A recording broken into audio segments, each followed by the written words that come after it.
Sir CISF act 1968 के अंदर हम देखते हैं आज की क्लास में, जो कि CISF ACLDC के लिए बहुत ही वेरी इम्पोर्टेंट चैप्टर है अपने आप में।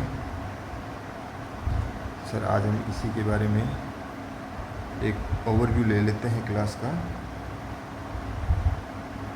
सर इस CISF एक्ट में टोटल 22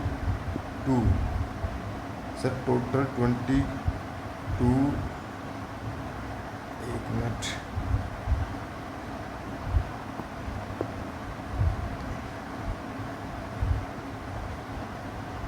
टोटल सर 22 सेक्शन है,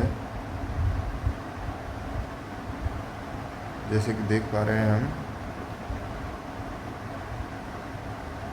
तो सर अभी हम 1 बाय 1 करके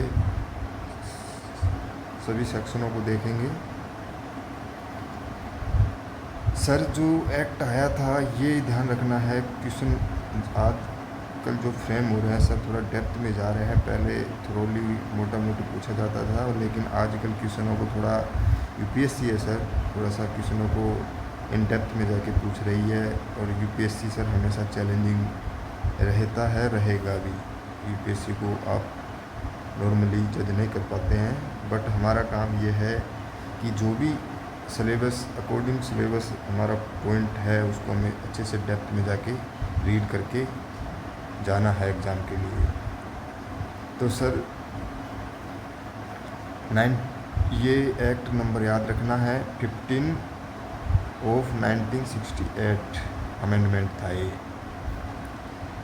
तो इसमें वेट में दे रखा है enacted by parliament in 19th year Republic of the year. ये एक बेसिक सा है, ये ऑल ऑफ इंडिया में लगेगा।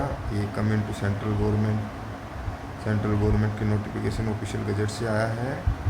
उसके बाद में सर डेफिनेशन वेरी इम्पोर्टेंट है सर। डेफिनेशन का जो पोर्सन है वेरी इम्पोर्टेंट अपने आप में।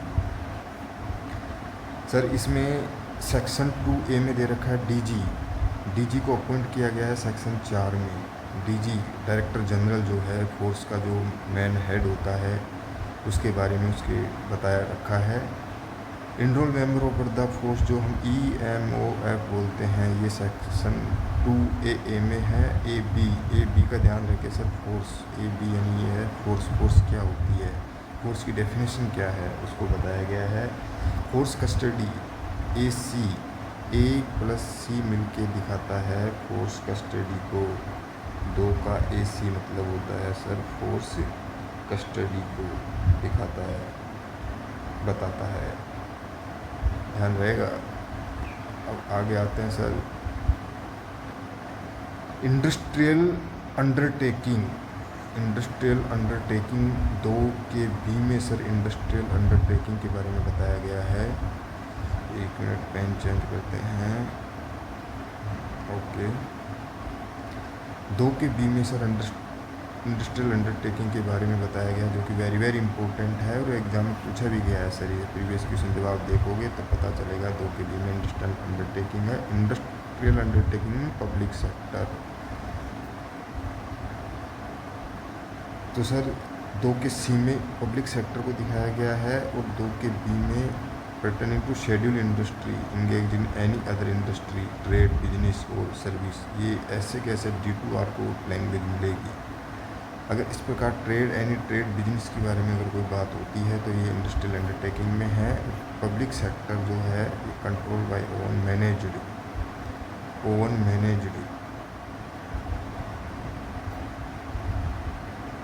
जैसे सेंट्रल गवर्नमेंट की कंपनीज एक्ट है, ये हो गया।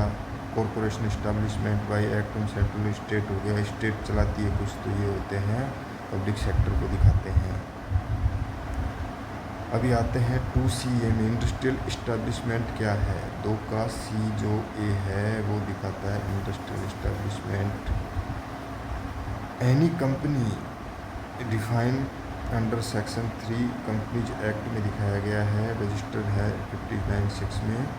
तो कंपनी इस्टेब्लिशमेंट जो कंपनी का जो कोई कंपनी स्थापित जो करते हैं, इस्टेब्लिश करते हैं, उसके रिगार्डिंग 2 का CA है, 2 का CA इस्टेब्लिशमेंट करेगा, फिर उसकी अंडरटेकिंग होगी।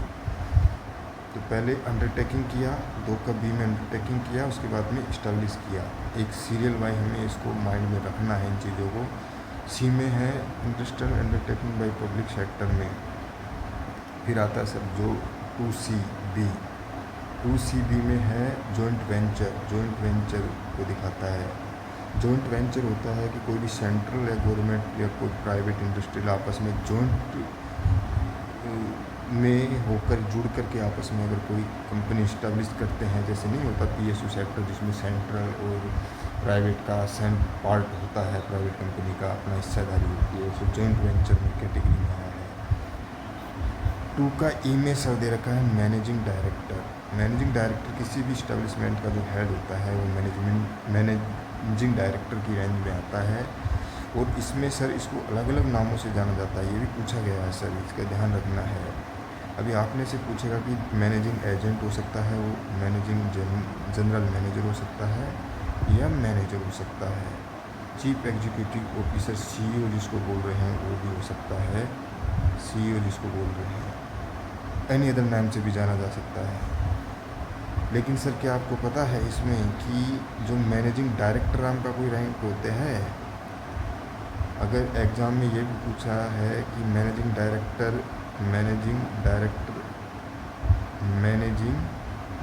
होता है,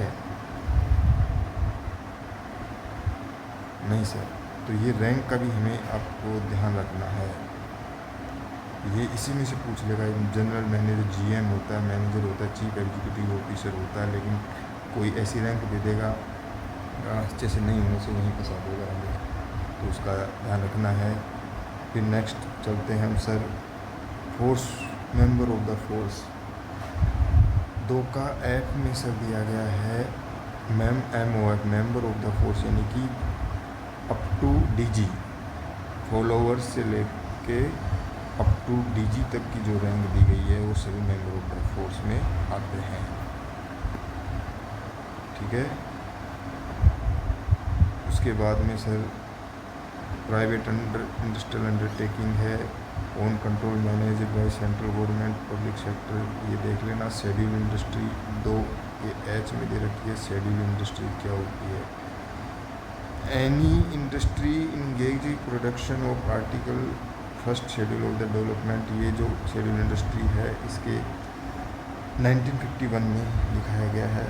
सबॉर्डिनेट ऑफिसर कौन होते हैं? SO यानी SO inspector to inspector, A site inspector. Supervisory officer 2 का I में GOs को दिखाया गया है। GOs का अपॉइंटमेंट होता है सेक्शन 4 में, ध्यान रहे। सेंट्रल गवर्नमेंट GOs को अपॉइंटमेंट करती है। अंडर ऑफिसर होता है 2 का J में। अंडर ऑफिसर में ध्यान रखें कौन कौन सी रैंक आती है। 2 का J में दिखाया गया है sir under officer. Under officer में हेड कांस्टेबल, नायक और लंस नायक है। नोट विच इज नोट, ठीक है। अभी आता है सर मैन, हमारे जो सेक्शन शुरू होता है ये आता है constitution of the force. Constitution यानी सर फोर्स किस किस से मिलके बनी हुई है ये इसको दिखाता है। तो इसमें मैन है central government control industrial security, joint venture, sir इसमें तीनों जॉइंट वेंचर हो गया। प्राइवेट इंडस्ट्रियल अंडरटेकिंग, परफॉर्म सब ड्यूटी आदि सेंट्रल गवर्नमेंट, ये सब कॉन्स्टिट्यूशन ऑफ द फोर्स है। Arm force of the union. Force shall be constitute in such manner sir consist of supervisory officer, subordinate officer, under officer and other involvement वाले सभी मिल करके जो भी remuneration लेते हैं, इश्यू सच पे एंड अदर रेमुनरेशन जो इश्यू करते हैं वो सब फोर्स मेंबर आते हैं। कॉन्स्टिट्यूशन ऑफ द फोर्स की कैटेगरी में शामिल किया जाता है। अब सर आता है मैन, अपॉइंटमेंट शुरू होते हैं सेक्शन 4 में। अपॉइंटमेंट है सुपरवाइजर, सबसे पहले GO आया सर। GO में DG SDG सर करते हैं सभी का। सेंट्रल गवर्नमेंट DG को अपॉइंटमेंट करती है, DG बाकी अदर सुपरवाइजरी ऑफिसर को अपॉइंटमेंट करता है। ठीक है। सेक्शन 5 में दिखाया गया सर EMO, फिर हमारी बारी आती है, other enrol member of the force है। इसके अंदर सर सभी रैंक के अफसरों को DG के द्वारा अपॉइंट किया जाता है।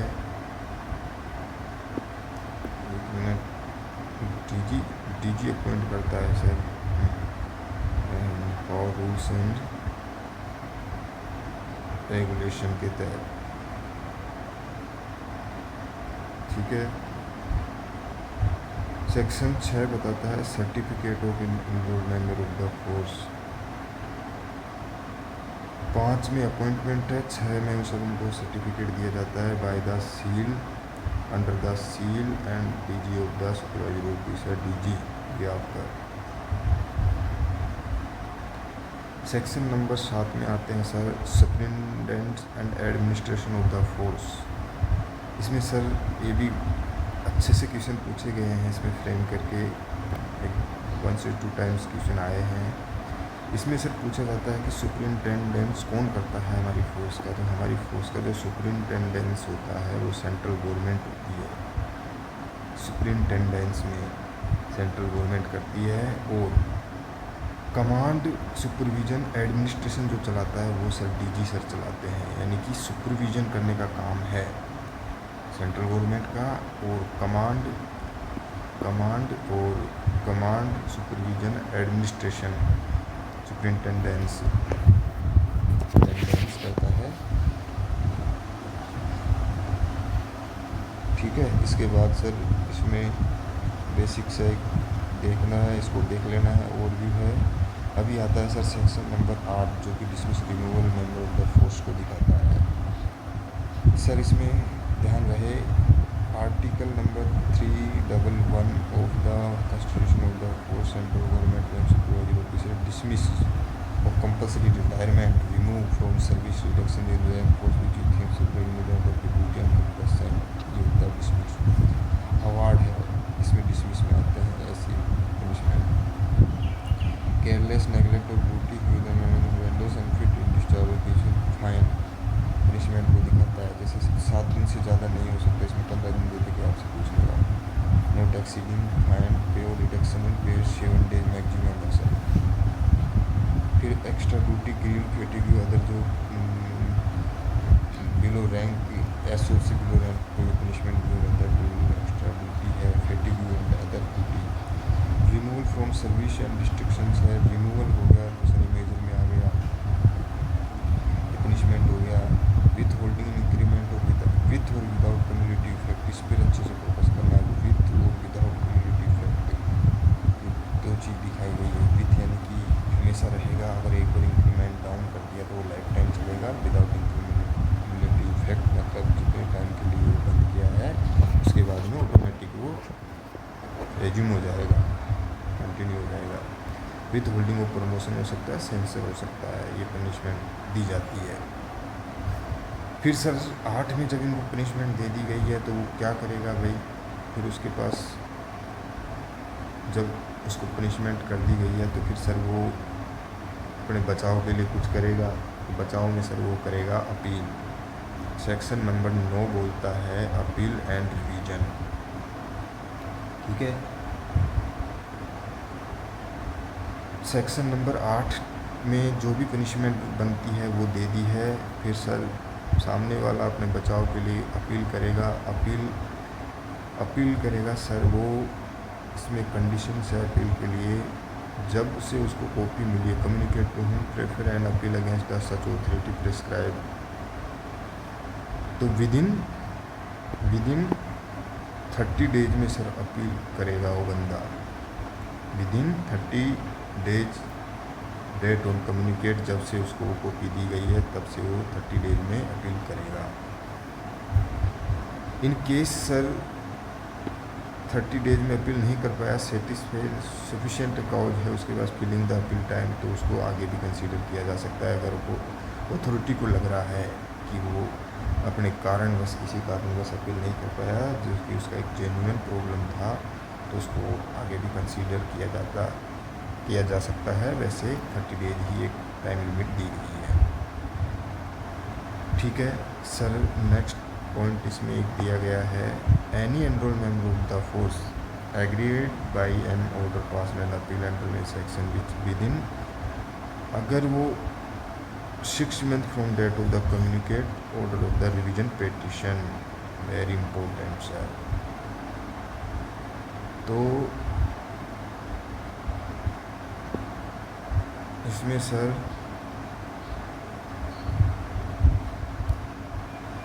6 महीने में रिवीजन पेटिशन जो है इसका टाइम दे रखा है सर, 6 मंथ का रिवीजन पेटिशन का टाइम दे रखा है। रिवीजन पेटिशन जो है 6 महीने के अंदर कर सकता है। 6 मंथ में सर वो रिवीजन पेटिशन अपील कर सकता है। टाइम का ध्यान रखना है। रिवीजन पेटिशन फाइल कर सकता है 6 मंथ में तक। अब आगे आते हैं sir, revision petition enrol member of the force to not within prescribe report regarding है things fit central government training करके जाएंगे। तो हाँ, अभी सर इसमें देखिए एक लाइन दी गई है, no order imposing enhance penalty section be made unless reasonable cause being heard has been given in the person affected. उस पनिशमेंट को जब उसने अपील किया है 6 महीने में, तो सर उसको बढ़ाया भी जा सकता है और कम भी किया जा सकता है। ये डिपेंड करता है अथॉरिटी पे, सामने वाली अथॉरिटी जो है। अब सर मेन सेक्शन नंबर हम 10 में आते हैं, जो कि बहुत ही इम्पोर्टेंट है अपने आप में, और इसी से क्वेश्चन सर आना ही आना है, क्योंकि ये हमारी ड्यूटी को दिखाता है। सेक्शन 10 मतलब 10 आवर ड्यूटी। मैक्सिमम 8 आवर्स की ड्यूटी में भी हमारे 10 घंटे इसमें हो जाते हैं। सेक्शन नंबर 10 में ड्यूटी को दिखाया गया है। तो सर इसमें क्या क्या है, फोर्स पर्सनल की जो ड्यूटी है उसके बारे में दिखाया गया है। जैसे prompt to obey, execute all lawfully order. अगर कोई लॉफुली सुपरवाइजर ऑफिसर, हमारा सीनियर जो कोई लॉफुल ऑर्डर देगा उसे हमें फॉलो करना है। To protect safeguard under an undertaking, और सेंट्रल गवर्नमेंट में जो भी हमारी इंस्टॉलेशन है उसको हमने जो हम उसकी सेफ्टी के लिए लगे प्रोटेक्ट में हैं उनको भी बचाना है। Not own by control central government, satisfy with not be consent central government installation है। प्रोटेक्ट ऑफ सेफगार्ड और जॉइंट वेंचर पब्लिक सेक्टर, ये भी बचाना। प्रोटेक्ट टू एम्प्लॉय को भी करना है। Protect better protection of the undertaking installation, इसको भी देखना है। प्रोवाइड TCS सर, ये TCS है, प्रोवाइड टेक्निकल कंसल्टेंसी सर्विस को 14A के अंदर जोड़ा गया है, वेरी इंपॉर्टेंट है। तो TCS यानी कि जो प्राइवेट सेक्टर है उसको हमें सेफ्टी सर्विस देनी है, सिक्योरिटी से रिलेटेड, उसको हमें बताना है, उसको गाइड करना है, ये दिखाता है। Protect to safeguard organisation funded government any other duty with in India and outside India. जो भी सेंट्रल गवर्नमेंट ने हमें दी है उसको हमें परफॉर्म करना है। ये किस सेक्शन पे दिखाता है, ये 10 में दिखाता है, H में दिखाता है। ये सब 2025 में क्वेश्चन आया है, क्वेश्चन जाके देखना, क्वेश्चन सीरीज में दिया गया है। ठीक है सर, फिर